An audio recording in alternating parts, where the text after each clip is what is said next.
And that is one eye. Allah gave us two eyes. The spiritual knowledge and the material knowledge. We have closed one and opened the other to the extent, extreme extent. This is the calamity. Now our knowledge has become destructive. Humanity is fearful at any time. Any accidental war can start and which can wipe out life from this planet. The good old planet Earth. It can happen. Lastly, Allama Iqbal's philosophy is called the philosophy of self, khudi.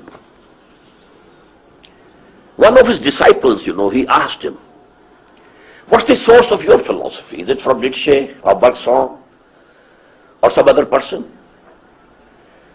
Sayyid Nazir Niazi was one of his disciples, so to say. Iqbal said to him, okay, come tomorrow at that time and I will dictate to you. He told us in one of our Quran conferences that I was very glad that the poet of the East will dictate to me the source of his philosophy of khudi, philosophy of self. So I went there very happily. But he said, take out Quran from that shelf.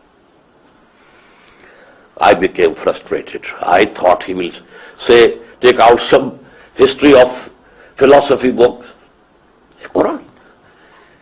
And he said, that is Surah Al-Hashr, It is chapter number 59 and the ayah is 19.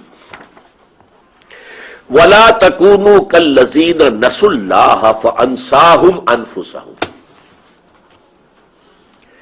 Don't be like those who forgot Allah. And Allah, in return, made them forgetful from their own selves.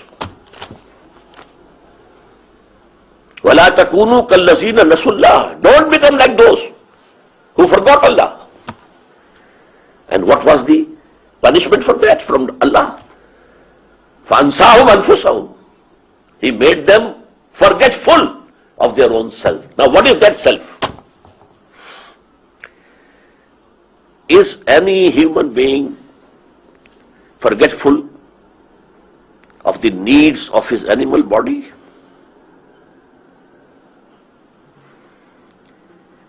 If there's some disease, we run to the doctors. We wash our bodies with soaps and so on and so forth. Who is forgetful of his body? His animal being. So what is that self which human beings forget, ignore? That is that spiritual self. And let me quote finally. We may call it a verse from Upanishad, the Hindu scripture. Very beautiful. Man in his ignorance, man in his ignorance identifies himself with the material sheets which encompass his real self. Real self is something else within you. And these are the material sheets, these bones and this flesh and this skin. These are the material sheets of that real sense hidden within you. But man in his ignorance identifies himself with the material sheets which encompass his real self. Thank you very much for the kind attention that you have given me.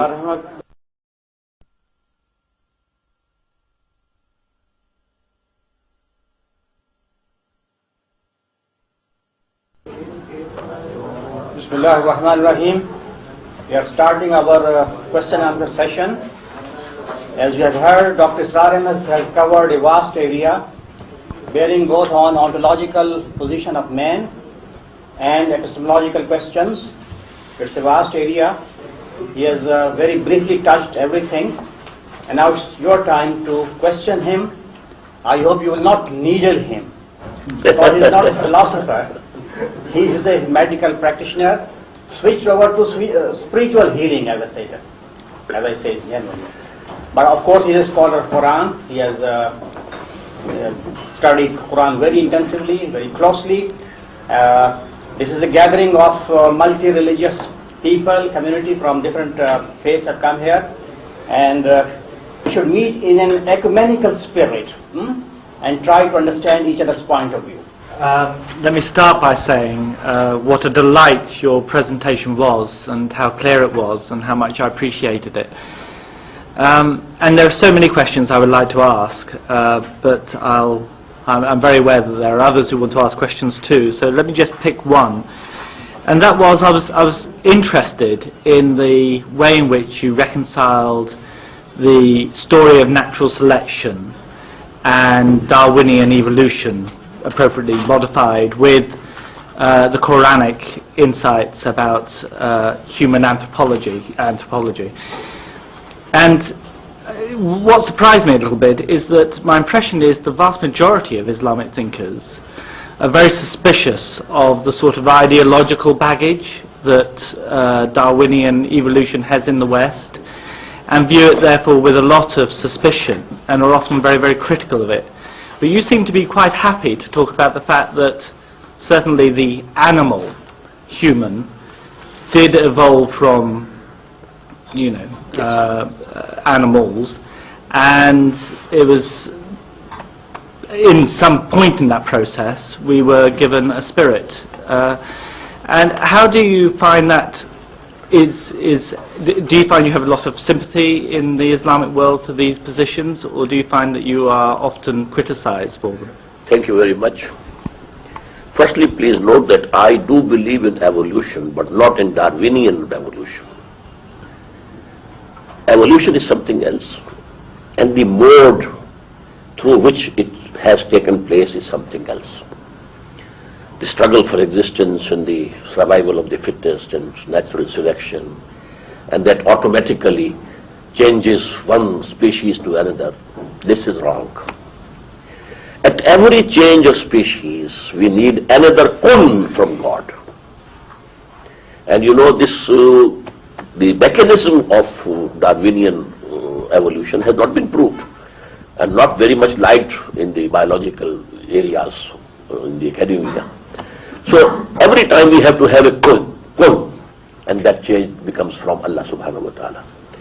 Now actually the damage that Darwinian evolution has done to humanity is because of the focus on the animal being only. Man is not an animal being only. He is a spiritual being also. And that is out from the discussions or studies or quest of the scholars. This spiritual existence has not come through evolution. It is direct from Allah, direct from God. So because this I said it is the calamity and the tragedy of modern mind, that we have just shut our eyes from that side. And now, if we are only animals, now we can follow animals. Animals don't discriminate between wife and mother and daughter. Why should we? They don't take the trouble of dressing. Why should we? This civilization has gone down to the animal level, because the other aspects are absolutely out of sight. The whole sociology, whole thought is focused on the animal being. That's all. So that is the reason why Muslims don't agree with it. But if we have this idea, then these two things are separate. This animal being has come through evolution, but for every change in the species was due to another new fresh command from Allah subhanahu wa ta'ala. Kun. And so it has happened. Your interpretation of the origin and the birth and the development of the universe, it was very interesting. And I think very beautifully and logically you weave the creationism with evolution. I have a couple of questions. One is that you talked about three forms of creation: man, jinnis, and angels. What Three is forms of self-conscious self-conscious creation. Yes. Okay. What is the qualitative difference between these three different forms of creations? And in your view, what different roles have been assigned to them, or what different capacities they have to perform these roles? The angels were created out of light, and they are, so to say, the civil service, we call it. They are implementing divine commands. They have no animal existence at all, no lusts, no desires, no id, no libido. But then, human beings, they have been blessed with spirits. But jinns don't have spirits. They are alive. They don't have spirits. Therefore, no revelation could come to them. Revelation only could come to the human beings because they have that apparatus, that ruh, that spirit within them which receives it. The antenna is there, they don't have it. So vicegerent on earth is man. And he is the only creation of God in which both the worlds, the world of Amr and the world of Khalq, they have come together. Jinnis are only Khalq, not Amr. And the angels are Amr, no Khalq. And here, both have met together. The spirits belonging to the world of command and the animal being to the world of creation. I'm trying to relate here in this very interesting and for me very instructive exposition that you have made today, that the thought about the body itself, you I think also in some ways refer to as kapra, quoting Upanishad, I suppose, in a way that it's a covering, which is I think in a way the Sikhism looks at it. The kapra is, body is quoted, is named kapra quite often in the Guru Granth Sahib. And kapra, or the human incarnation, so to say, is the result of your karmas. Karmi ave kapra, nadri mokh dwar. And it is through the grace, nadar, karam of God, that the moksha, emancipation, Salvation. Yes, salvation. The door of salvation only opens up through the grace of God. But it is through your karma, through your doings, through your actions in your prior births, that you got this human body.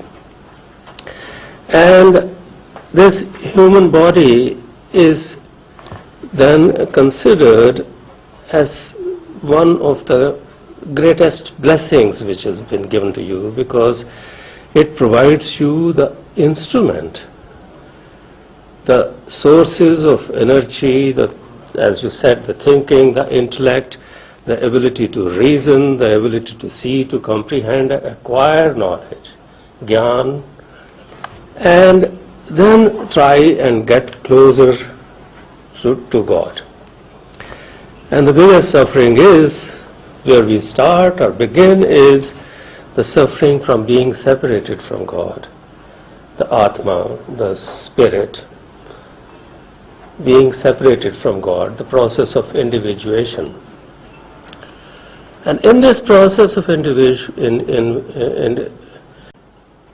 individuation, the thing that comes up as the main obstacle in our ability to reunite with the eternal spirit is the so-called home, or which, once again, I go fully with you when you say that Surah has to be called surah and not a chapter, because Home, I think people have tried to translate it into I amness or id or ego, or I was even impressed by the use of word khudi by Allama Iqbal. And that is the big problem, that Home dheerag hai. Home is the greatest melody. Daru bhi isma hai. Daru, the melody, the remedy, also is in this. Because if there is God's grace, then it will put you on the right path. So what I was trying to figure out and understand is two aspects here. One is that how do we envisage, how do we sort of comprehend the role of the physical human body as such, and the role of our ability to make choices which has been given to us by God, in other words, human will, because that is where Home comes in. So if you could elaborate on that for me. I'm thankful to you, brother, because you have given an exposition of your own, which is in consonance with what I have said. You have used the very correct word, instrument. This body is the instrument. Our ego or khudi or spiritual existence is the real existence. But it has to earn good deeds through this body, or it is earning hell for itself through this body. And this is actually like a horse you have to ride. So your khudi should be strong enough to control the horse, or it will throw you down on the ground. So both these things are necessary, and there is, the hadith of the Prophet, Inna li nafsika alayka haqqan. This body, animal body, has also rights upon you. You have to take care of it, everything. But don't think that you are only this body or animal being. Actually, your actual existence is a spiritual existence. What have been the reasons for the decline of the Islamic civilization with the basic characteristics that you have presented in your talk? Maybe you will address that in a later subject. But my main concern here in the question is that your talk includes a number, multiple layers of contradictions. That's to say, there's a contradiction or dualism within man that you talked about. But there's also another kind of contradiction or dualism outside of man, between perhaps different civilizations or philosophies or discourses. And since God is a central figure within the Abrahamic tradition, within Islam, it seems that at the end of the talk you were somewhat pessimistic about human destiny. Now, how come that God becomes absent here, although we are in so much need of God, in the presence of contradiction, civilizational contradiction or human contradiction? How come that God does not interfere in order to restore that balance between the two entities that you spoke of? First of all, let me admit that this is global civilization, but it is, as its origin was Europe. It's European civilization which has engulfed the whole of the globe. Regarding the question, God doesn't intervene. He has created this world, bestowed human beings with faculties, and now it is for them to show خَلَقَ الْمَوْتَ وَالْحَيَاةَ لِيَبْلُوَكُمْ أَيُّكُمْ أَحْسَنُ عَمَلًا. Man is being tested over here. What you do?